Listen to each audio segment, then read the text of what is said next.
हाल ही में रिलीज हुई film KGF chapter 2 बड़े पर्दे पर धमाल मचा रही है। इस फिल्म में कोलार गोल्ड फील्ड्स की कहानी दिखाई गई है।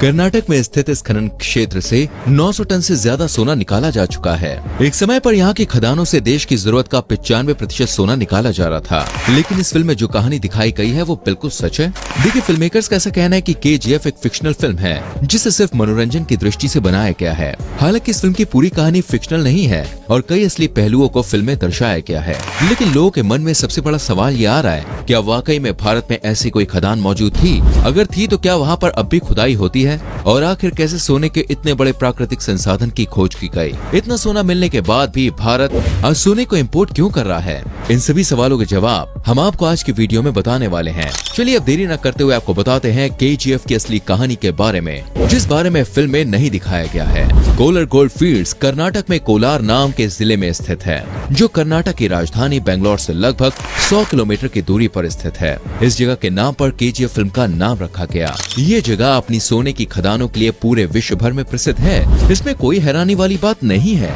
कि आप में से बहुत से लोगों ने कोलार गोल्ड फील्ड्स के बारे में शायद दिसंबर 2018 से पहले कभी सुना हो। 21 दिसंबर 2018 को KGF चैप्टर 1 बड़े पर्दे पर रिलीज हुई थी, जिसके बाद KGF के बारे में लोगों को पता चलना शुरू हुआ। ये जगह चर्चित इसलिए नहीं है क्योंकि सन 2000 में ही यहाँ पर खनन का काम बंद कर दिया गया और पिछले लगभग 22 सालों से खदानें बिल्कुल बेकार पड़ी हैं। लेकिन आखिर इतनी बड़ी मात्रा में सोना उगलने वाली इन खदानों में खनन का काम बंद क्यों कर दिया गया? इस बारे में आगे हम आपको वीडियो में बताने वाले हैं। उससे पहले चलिए KGF के इतिहास के बारे में थोड़ी सी जानकारी आपको देते हैं। कोलार गोल्ड फील्ड्स में सैकड़ों सालों से सोना निकालने का काम जारी है।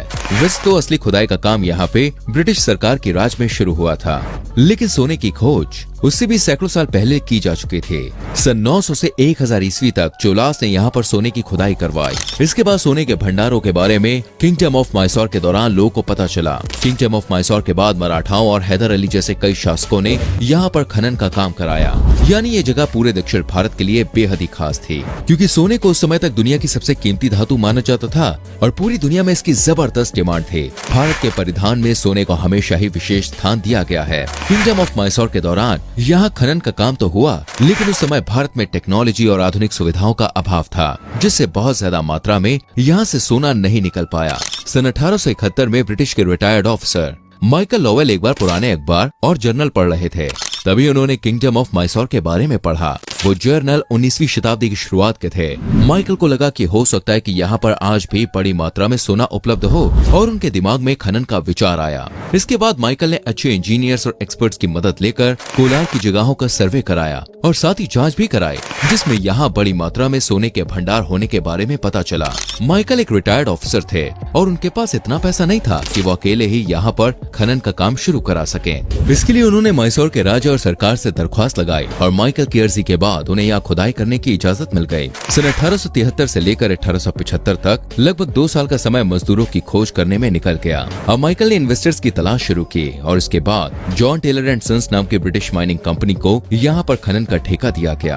खनन के साथ ही कोलार फील्ड्स में लगातार बड़ी मात्रा में सोना निकलता जा रहा था, लेकिन ये सब उस दौर में इतना आसान नहीं था। सन 1880 के दशक में भारत के पास ना तो मॉडर्न टेक्निक से लैस मशीनें थी और ना ही बिजली की सुविधा। मजदूरों को अंधेरे में ही काम करना पड़ता था और हाथ से ही सोने की खदानों की खुदाई की जाती थी, जिसमें काफी वक्त भी बर्बाद होता था। इसके बाद सन 1890 में जॉन टेलर एंड सन्स द्वारा यहाँ पर एडवांस मशीन्स लगाए गए और अब इन मशीनों से कोलार में खनन का काम किया जाने लगा।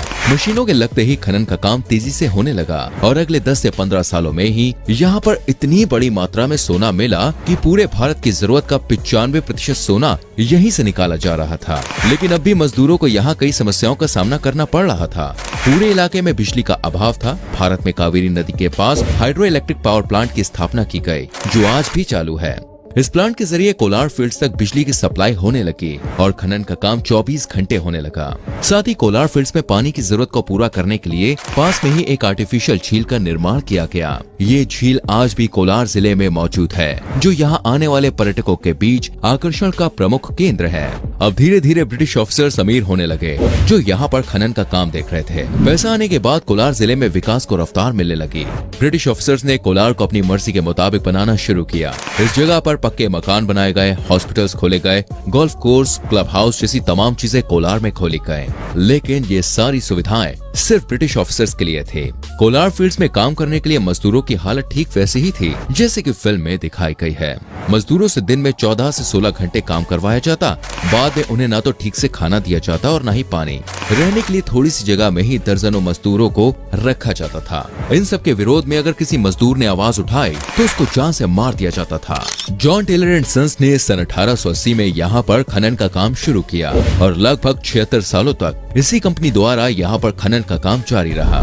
सन 1956 में यानी आजादी के 9 साल बाद कर्नाटक की राज्य सरकार ने खनन का काम अपने हाथों में लिया और टेलर एंड सन्स कंपनी की छुट्टी कर दी। लेकिन उस कंपनी द्वारा लगाई गई मशीनों का इस्तेमाल तब भी किया जाता था। सन 1972 में केंद्र सरकार द्वारा भारत गोल्ड माइनिंग लिमिटेड नामक संस्था की स्थापना की गई, जो देश के सभी सरकारी गोल्ड फील्ड्स को नियंत्रित करती थी।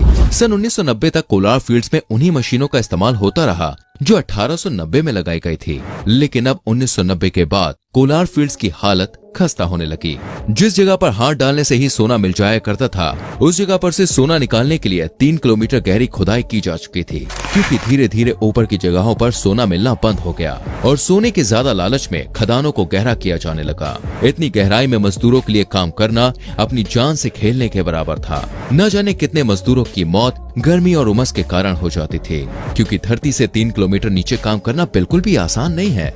असल में सोने को अयस्क से निकालने के लिए साइनाइड का इस्तेमाल किया जाता था। इसके अलावा सिलिका, कॉपर सल्फेट और सोडियम सिलिकेट जैसे कई खतरनाक केमिकल्स का इस्तेमाल भी किया जाता था। बारिश के दौरान सारे केमिकल्स बहकर मिट्टी में घुल जाया करते थे और बहता पानी इन केमिकल्स को नदी में ले जाता था, जिसकी वजह से लोगों में गंभीर स्वास्थ्य बीमारियां बढ़ने लगी। फलों और सब्जियों में भी केमिकल्स की मात्रा बढ़ने लगी। इसके अलावा जब भी यहाँ हवा चलती तो साइनाइड उड़कर लोगों की आंखों और शरीर पर लग जाया करता, जिससे स्किन एलर्जी होने लग गई। इन सब की वजह से कई मजदूर काम करते वक्त ही अपना दम तोड़ देते। 1880 से लेकर सन 2000 तक 120 सालों में 6000 से ज्यादा मजदूरों की मौत कोलार फील्ड्स में काम करते हुए हुई। लेकिन ये तो सिर्फ लिखित आंकड़े हैं, असल आंकड़े इससे कई गुना ज्यादा हो सकते हैं। 40,000 मजदूरों ने मिलकर 13,000 एकड़ जमीन के टुकड़े पर सोने के खनन का काम शुरू किया था। बाद में मजदूरों की संख्या दोस्तों लगातार बढ़ती चली गई। 120 सालों में 900 टन सोना यहाँ से निकाला गया। इस सोने की कीमत 42 बिलियन अमेरिकी डॉलर्स के बराबर है। यानी कि कहना गलत नहीं होगा कि कहीं न कहीं सोने ने देश की अर्थव्यवस्था को मजबूत बनाने में अहम योगदान दिया है। लेकिन वहीं दूसरी ओर इस बात को भी नजरअंदाज नहीं किया जा सकता कि इस पैसे का इस्तेमाल भारतीयों ने नहीं बल्कि अंग्रेजों ने सबसे ज्यादा किया। साल 2000 तक कोलार फील्ड्स में सोना मिलना बहुत कम हो गया और इस जगह पर सरकार द्वारा खनन का काम बंद कर दिया गया। पहले के समय में यहाँ पर 1 टन ओर में औसतन 47 ग्राम सोना मिल जाया करता था, लेकिन सन 2000 में 1 टन ओर में सिर्फ 3 ग्राम सोना मिलने लगा। 3 किलोमीटर गहरी खदान खोदने के कारण प्रोडक्शन कॉस्ट में भी इजाफा होने लगा। इसी वजह से यहाँ पर खनन के काम में मुनाफा नहीं हो रहा था और सरकार ने एक दिन अचानक से ही कोलार फील्ड्स पर काम बंद करने का ऐलान कर दिया। काम बंद हो जाने से यहाँ पर हजारों की संख्या में मजदूर रातों रात बेरोजगार हो गए। साथ ही कोलार जिले की हालत भी बिगड़ने लगी। 120 सालों तक खनन के कारण जिले का वातावरण वैसे भी प्रदूषित हो चुका था। काम बंद हो जाने से यहाँ लोगों को बिजली और पानी जैसी मूलभूत सुविधाओं का भी अभाव झेलना पड़ा। आज के समय में इस जगह की जनसंख्या 2,60,000 है। इसमें से ज्यादा लोग उन्हीं परिवारों से ताल्लुक रखते हैं जिनके पूर्वजों ने कोलार फील्ड्स में काम किया। आज भी यहाँ साइनाइड के 30 से 40 मीटर ऊंचे ढेर लगे हुए हैं, जो लोगों की हेल्थ पर बुरा असर डाल रहे हैं। सरकार को एक प्लानिंग के साथ माइनिंग बंद करनी चाहिए थी। बिना प्लानिंग के साथ खनन का काम बंद हो जाने से मजदूरों की जिंदगी बद से बदतर हो गई। जिन मजदूरों की मौत यहाँ पर काम के दौरान होती थी, सरकार द्वारा उन्हें सिर्फ 2-4 हजार या ज्यादातर 10,000 रुपए मुआवजे के तौर पर दिए जाते थे। कुछ समय पहले मोदी सरकार ने कोलार गोल्ड फील्ड्स की नीलामी की बात कही थी। अगर इस जगह की नीलामी होती है तो एक बार फिर से यहाँ खनन का काम शुरू किया जा सकता है। यहाँ से आज भी कई टन सोना निकाला जा सकता है। सोने के अभाव को देखते हुए इससे देश की अर्थव्यवस्था को मजबूती भी मिलेगी। साथ ही कोलार जिले के मजदूरों की जिंदगी में भी परिवर्तन आ सकता है। तो दोस्तों, ये थी KGF यानी कि कोलार गोल्ड फील्ड्स की असली कहानी।